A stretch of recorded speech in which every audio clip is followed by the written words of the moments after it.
In the previous videos, we understood and we discussed about nodes, antinodes in a string, and also we understood about the frequency and wavelength, correct? And along with that, the most important part was those laws. What is going to, change the behavior of the frequency. Now, there are two instruments which helps us in producing sound. Okay, the first one is a closed pipe, basically organ pipes. So in organ pipes, there are two, closed pipe and an open pipe. Okay, you all would have done these things, correct? So what you do, you take that pen cap, you make it as a whistle, that we have done. And also open pipes, very good example for open pipes are flutes. Flute is an instrument which is an open pipe, both this side and this side it's hollow, and yet we have beautiful music coming out of it. It's an open pipe. How sound is produced and how it's going to be a standing wave, we'll understand in these two videos, this one and the next one. First, let's try to understand mathematically how the frequency will be set up in a closed pipe. Where are the positions of the nodes and antinodes? Alright, so first we'll look into the closed pipe. Now in a closed pipe, one end of the pipe is going to be closed. Okay, like a pen cap, one end is closed. Now in this, waves are set up. Fair enough.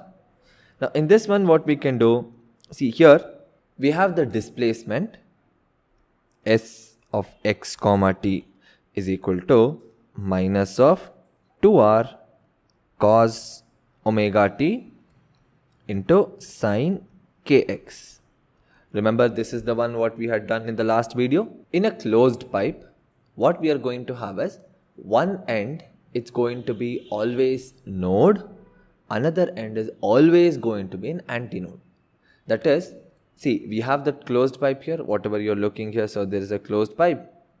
Now, for this closed pipe, what we'll have is the end, the closed part of the pipe will always have node, and the open part of the pipe will always have antinode.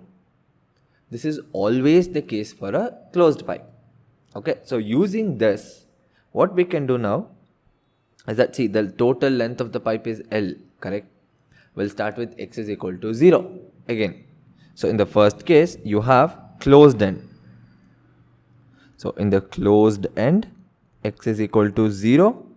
So sin kx becomes 0, isn't it? So the displacement becomes 0. That's why we have a node. Alright? And in the antinode part, that is more, see, rather than calling it as an antinode part, we'll say that at the open end of the pipe. Okay, in the open end of the pipe,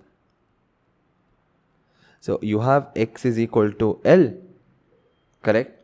Or you can say the displacement is L, isn't it? So in this case, you have sin kx or sin kl, isn't it? So sin kl value, this is going to be the maximum value because full displacement, which is basically 1. But you can't say it's always positive. That's why we'll take it as plus or minus 1. Now here what you will have, sin kl is equal to 1, and plus or minus 1 is possible only at pi by 2. Correct? That means what you have is sin kl is equal to sin of 2n minus 1 into pi by 2. 2n minus odd multiples of pi. That means here kl should be equal to 2n minus 1 into pi by 2. K value is 2 pi by lambda. So you have 2 pi by lambda into L is 2n minus 1 into pi by 2. The pi and pi gets cancelled. We need the value of lambda. So lambda, make lambda as the subject of formula. Therefore, lambda is equal to 4L divided by 2n minus 1. this becomes the value of lambda. This is for a closed pipe. Okay, again we have different cases here.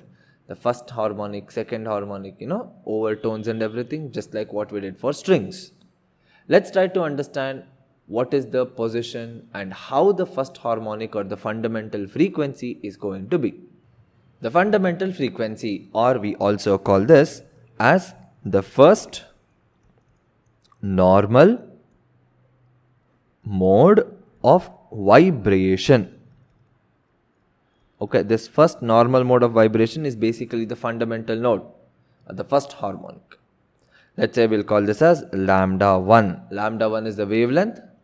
So, what are we going to have? Lambda 1 is equal to 4L divided by 2 into 1 minus 1.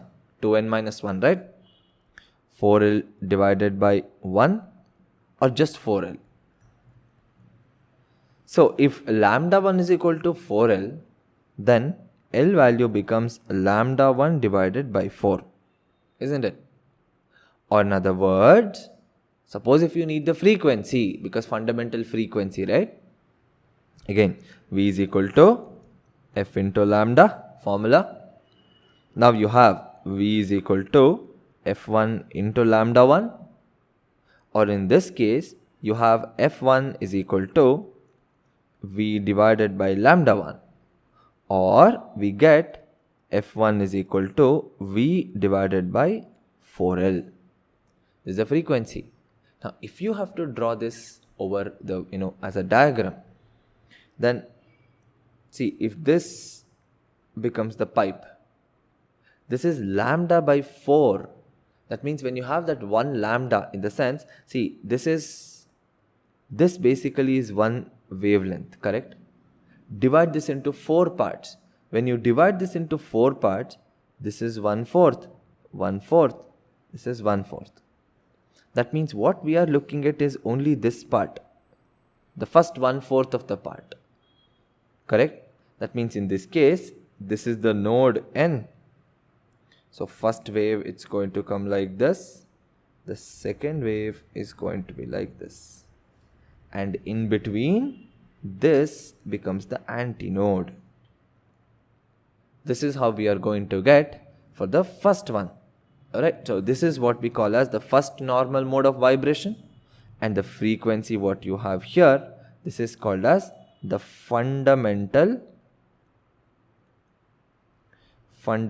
note, or it's also called as the first harmonic. First harmonic. Likewise, we'll do it for the next one, just to get a general sense of how it's going to be. The second mode of vibration now. Okay, so for the second mode of vibration, you know that the value of N is equal to 2.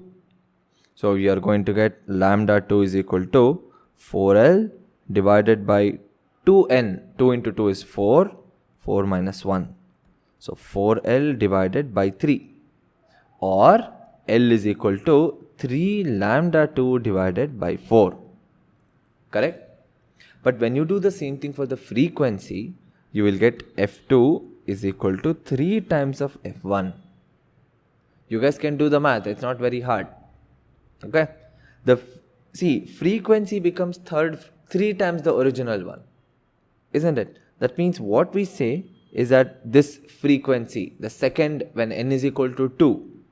So what we tell is that this is the third harmonic. Third harmonic or first overtone. First overtone.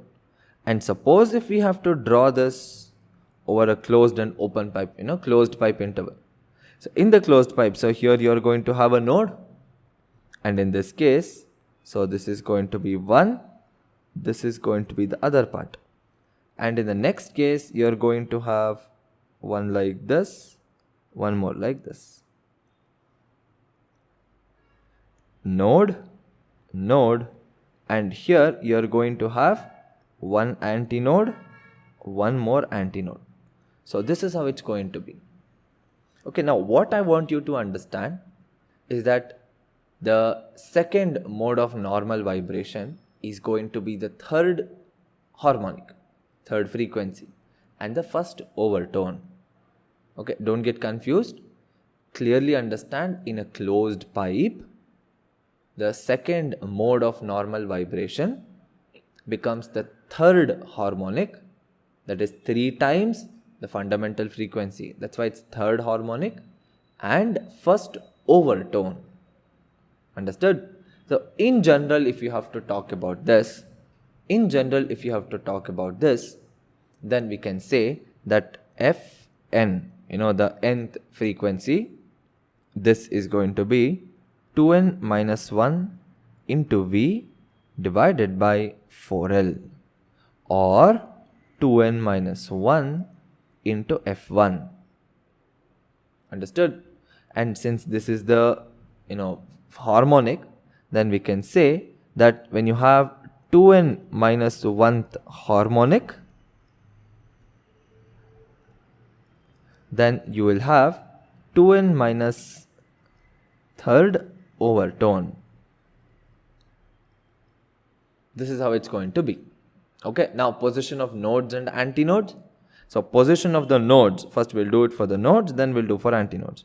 For the nodes, you have x is equal to 0, 2l by 2n minus 1. Guys, it's the same logic. Whatever we used for strings in the previous videos, same logic we have to apply for the pipes also. Okay, the first one is 2l by this, second one is going to be 4l by 2n minus 1, 6l by 2n minus 1, so on and so forth, 2nl divided by 2n minus 1. Okay, there are n number of nodes in a closed pipe. Alright, n number of nodes. Now position of the antinodes. So for the antinodes, now what we have, x is equal to L divided by 2n minus 1, or 3l by 2n minus 1, 5l by 2n minus 1, basically odd multiples. The final value is going to be L. Fair enough? This is the formula to calculate the position of nodes and antinodes in a closed pipe.